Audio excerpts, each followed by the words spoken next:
Amables televidentes, gracias por estar en la hora con Gregory nueva vez. Con mucho agrado recibo a Radamés González. Él es el director ejecutivo de la Oficina Metropolitana de Servicios de Autobuses OMSA. La OMSA. Yo he montado en la OMSA, usted ha montado en la OMSA. Tiene tantos años que ya es parte de la cotidianidad, no solamente aquí en el Distrito Nacional, sino en otros puntos del país. Bienvenido, señor director. Muchísimas gracias, Gregory. Un placer acompañarte a ti en este programa, que continuamente lo veo. Y además saludar a todo el público televidente que yo sé que se conecta contigo a esta hora de la noche. Gracias. La OMSA es respetada, apreciada, necesitada, valorada, y algunas veces se es injusto con la OMSA. En 2020, Radamés González asume la responsabilidad de dirigir esa entidad hace ya 3 años. 3 años y 3 meses. Desde agosto del año 2020 a 30 de octubre, que fue ayer, antes de ayer, 2023, ¿hay diferencia en lo que había en esa fecha y lo que hay hoy? Claro, muchísima diferencia. Lo primero es que nosotros encontramos prácticamente un parque vehicular abandonado. Apenas 80 y tantos autobuses en condiciones de operar. Hoy nosotros tenemos solo en ruta más de 200 autobuses, más unos 70 autobuses que le colocamos al Ministerio de Educación para el transporte escolar. Nosotros todo esto lo hemos hecho con un presupuesto mucho menor que el que tenía la OMSA anteriormente. Nosotros hemos logrado economía por eficacia amplísima, sobre todo en lo que tiene que ver con los repuestos, en lo que tiene que ver con el combustible. Yo ponía un ejemplo a un amigo que nosotros llegamos en agosto del 2020. La institución, por el tema del COVID, había cerrado 2 meses y medio. La institución había hecho una licitación en el primer trimestre del año y cuando llegamos en agosto no había combustible y la licitación era de 1.700.000 galones. 1.700.000 galones de combustible. Correctamente. Cuando llegamos habían 80 autobuses operando. Aparte de eso, hubo un interín de 2 meses y medio sin operación. Sin operación por el tema del COVID. Y a los 2 días de yo llegar no había combustible. Más adelante nosotros hicimos una licitación de 1.500.000 galones y duramos hasta diciembre con ese mismo galón. Y a eso agrégale que en vez de 80 autobuses estábamos operando con alrededor de 300 autobuses. Lo que quiere decir que se evidenció lo que nosotros dijimos desde el primer momento, que llegamos a la OMSA a hacer de la OMSA una institución eficiente, pero sobre todo transparente. Y es lo que hemos hecho. Me gustaría, señor director, que se devuelva un poco. 1.800.000 galones. 700.000. 700.000. ¿En qué tiempo se acabaron? Bueno, en términos... En los que usted encontró en la licitación. Bueno, en agosto cuando yo llegué no había combustible. No había. Con 80 autobuses. 80 autobuses y 2 meses y medio que no operó, que fue la mitad de febrero, muy bien, marzo y abril. Entonces usted licita 1.500.000 galones. Sí. ¿Qué tiempo duraron esos? Prácticamente el año completo. Con el triple de los autobuses. Entonces, aparte de la eficiencia, que no le ponían es evidente que hay no transparencia le ponían los tapones también al tanque. No sé, tú sabes que me dijo un amigo periodista, pero ¿qué ha pasado? Que no hay sometimiento. El problema es que el combustible se evapora. Tú no tienes posibilidad de medirlo. Tú solamente lo puedes medir cuando tú lo recibes, cuando lo despachas y en papeles. Entonces, si en papeles estaba. Correcto. No hay manera de refutar eso. No es que tú haces el informe, pero lamentablemente es así. Pero además de eso, nosotros, los 3 primeros meses, digamos que los primeros 100 días, nos trazamos como meta que dentro de la institución íbamos a reparar la cantidad de autobuses que necesitábamos. Y yo quiero que tú sepan, en 3 meses nosotros logramos llegar de esos 80 autobuses a 345 autobuses reparados en los talleres de la institución.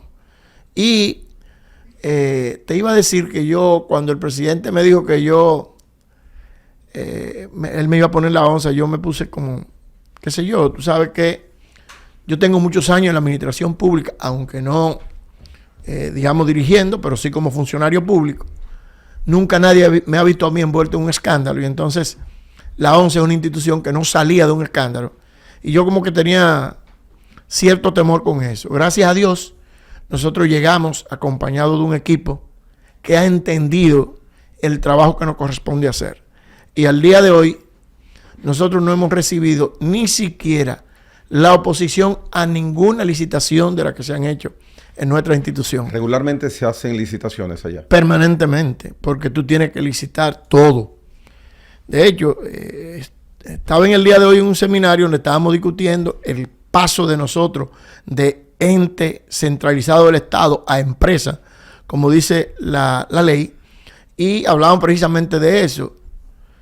Porque hay que licitar, por ejemplo, combustible, si el combustible tú lo licitas, pero tú lo licitas hoy y tienes que pagarlo al precio del día que te lo entregan.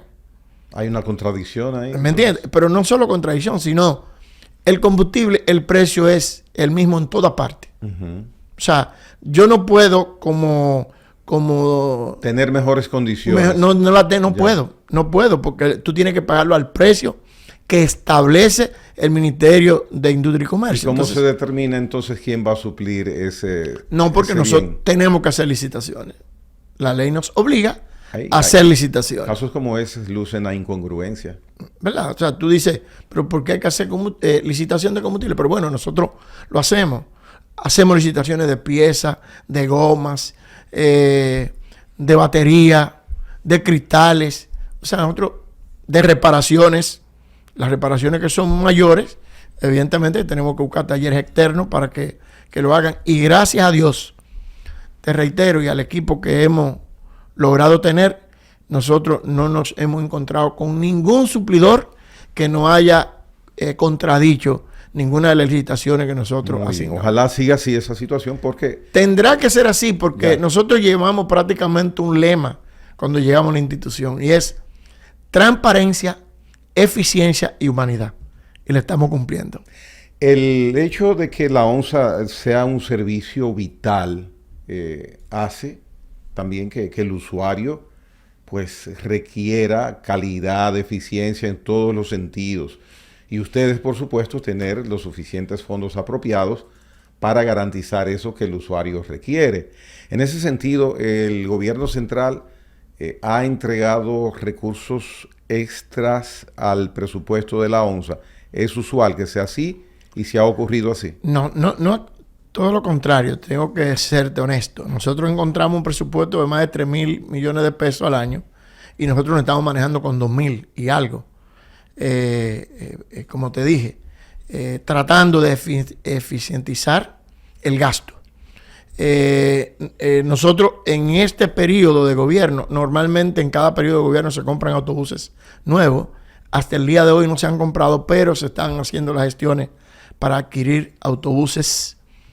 Y en esta ocasión, digamos como primicia, te decimos que los próximos autobuses que compre la ONSA serán eléctricos. ¿Sí? Con la intención de cumplir con el deseo del señor presidente de la República, que decíamos precisamente hoy en un evento, que no fue fortuito que él llegara en un vehículo eléctrico el 16 de agosto a asumir la presidencia de la República. ¿Y está ese trámite ya? Sí, se está trabajando en esa dirección y nosotros pensamos que en el primer trimestre, inicio del segundo trimestre del año que viene, ya nosotros estaríamos casi recibiendo autobuses eléctricos para corredores nuevos y también corredores viejos que vamos a sustituir en algunos casos los autobuses convencionales por autobuses eléctricos. ¿Y qué cantidad de autobuses se estaría hablando aproximadamente? Estamos hablando de una buena cantidad. Una buena cantidad. Sí, buena cantidad. Mire, usted ha mencionado dos aspectos que tenía pendiente tratarle el tema, pero usted ha puesto antes de que llegara esa pregunta el insumo. Habla de que esos autobuses eléctricos vendrán a sustituir autobuses tradicionales y va a alimentar a corredores nuevos. Entonces estamos hablando de más autobuses y nuevos corredores. En ese sentido, hace unos días, en un programa que dirijo, en otro canal que conduzco, tuve la oportunidad de entrevistar al amigo Ignacio Ditren, exdirector de la ONSA. Él hizo observaciones generales sobre la entidad hoy día e indicaba que ustedes tienen hoy día menos autobuses y que han dejado de tener presencia en distintos corredores. O sea, y cuando yo le digo, ¿es así? Me dice, sí, es así.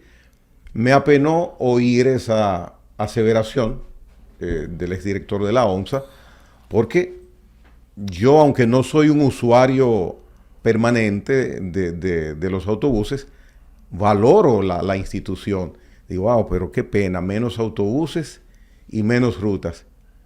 Ahora, en la hora con Gregory, el director de la ONSA hoy día me está diciendo totalmente lo contrario. Me gustaría que usted me hablara sobre eso. Mira, lo que pasa es que mi querido hermano Ignacio no habló como exdirector de la ONSA.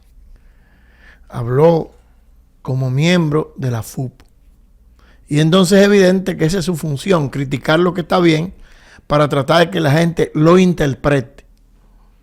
Lo bueno es que la gente ha interpretado que el gobierno que más ha hecho por el transporte en la República Dominicana se llama el gobierno de Luis Abinader. Y seguirá siendo.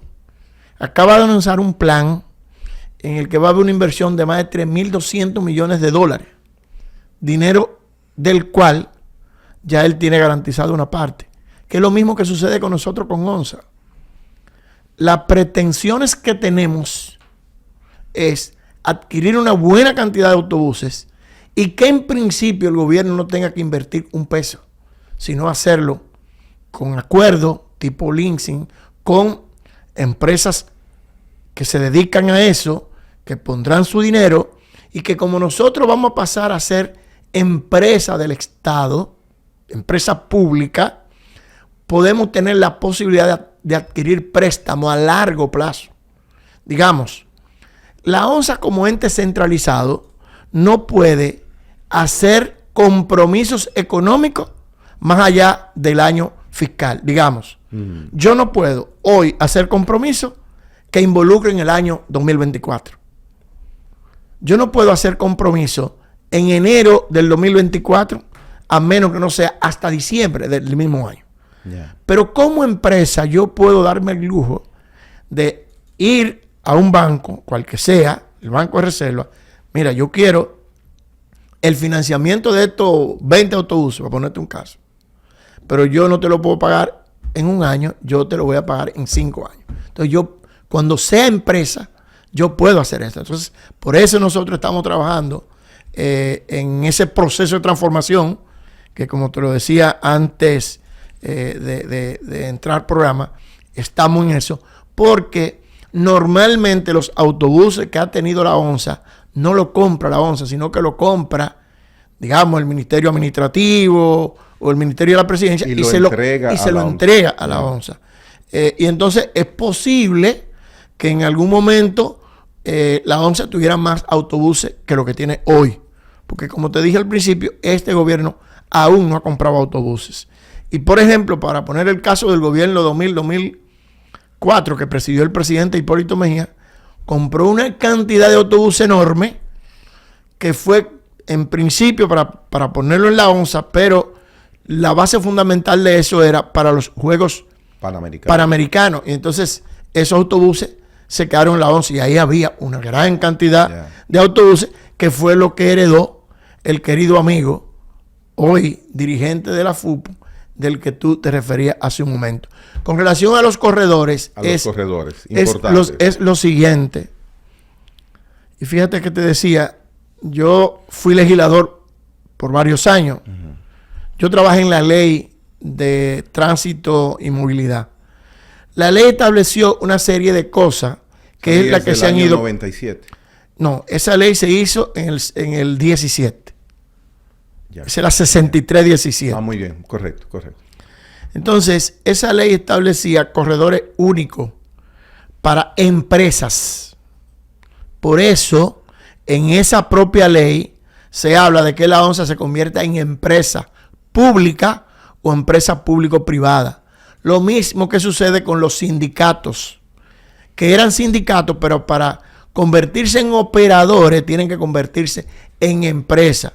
¿Y qué es lo que ha sucedido? Que, por ejemplo, nosotros teníamos un corredor compartido de autobuses y carros de un sindicato en la Núñez de Cáceres o en la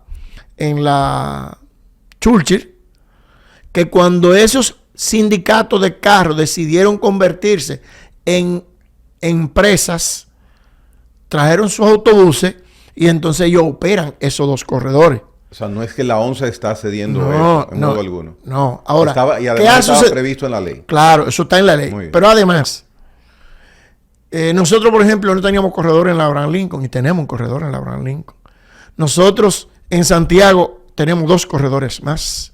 Nosotros no teníamos corredores que salieran de la entrada de los Alcarrizos y tenemos uno que sale de la entrada de los Alcarrizos por la prolongación 27 de febrero y que llega al Guacalito. O sea, nosotros lo que hemos ido haciendo es, digamos, buscando en aquellos lugares donde nosotros como institución del Estado podemos dar el servicio y que le llegue a más ciudadanos. Recuérdate además que la ONSA, el precio del pasaje de la ONSA son apenas 15 pesos. Y el pasaje en el transporte privado, por lo menos el de los corredores nuevos, son 35 pesos. Nosotros, en este momento, nosotros inauguramos ese corredor junto con uno que sale de la entrada de los Alcarrizos hasta el kilómetro 9 con el teleférico como integrado. Digamos que si tú te montas en el teleférico en los Alcarrizos, te desmontas del teleférico, te monta en la ONSA y no tiene que volver a pagar. Eso es el denominado sistema de tránsito. Correctamente, que existe en todas partes del mundo y que nosotros en nuestro país vamos caminando hacia allá, a que por lo menos un pasajero pueda asumir 2 medios de transporte con un solo pasaje pago. Entonces, digamos que eso es la ONSA, para no decirte de todos los planes en términos de teleférico, en términos de monorriel y demás que está haciendo este gobierno que encabeza el presidente Luis Abinader. Interesante lo que se escucha respecto a la ONSA y se ve que se va caminando a actualizar el esquema de funcionamiento. Entonces, señor director, entiendo que para los autobuses que lleguen licitados, cuyo proceso ya inició para el año entrante, ya la ONSA será empresa. ¿Por qué? Si está licitando desde la institución, no el Ministerio de la Presidencia, no Hacienda, ya se habrá terminado ese proceso que manda la ley de transformar la ONSA en una empresa. Correcto, mira, cuando se aprobó esa ley, yo era legislador, voté por ella. Lo que más lejos tenía era que después iba a ser director de la ONSA. Se estableció en un solo artículo. Ajá. Primero, que la ONSA tendría que convertirse en una empresa de capital público o de capital público privado. Que el Poder Ejecutivo, 6 meses después de promulgada esa ley, debía emitir un decreto que diera inicio al proceso de transformación, tanto para la ONSA como para la OPRE. En el caso nuestro, como nosotros fuimos legisladores, inmediatamente llegamos, decidimos dar los pasos que había que dar para iniciar ese proceso. Pero llegamos en medio de una pandemia y demás. Eso se fue un poco más largo hasta que finalmente, a principios de este año, el presidente emitió el decreto. ¿Tiene el número en la mente? Bueno, no es relevante. No recuerdo, relevante. Pero es, creo que 167-23. Bien, a inicios de este año. Correctamente. Muy bien. Eso fue en abril más o menos. Entonces, 67, 23. Correcto.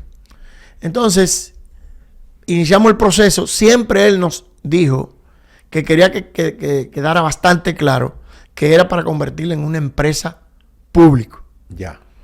Eso se está haciendo, ya los estatutos están, todos los pasos se han dado. Nos queda un último espacio que es hacer el levantamiento, digamos, de lo que tiene la ONSA hoy, que en vez de ser Oficina Metropolitana del Servicio de Autobuses, se va a convertir en Operadora Metropolitana del Servicio de Autobuses, para darle, digamos, el perfil que manda la ley a que se le dé.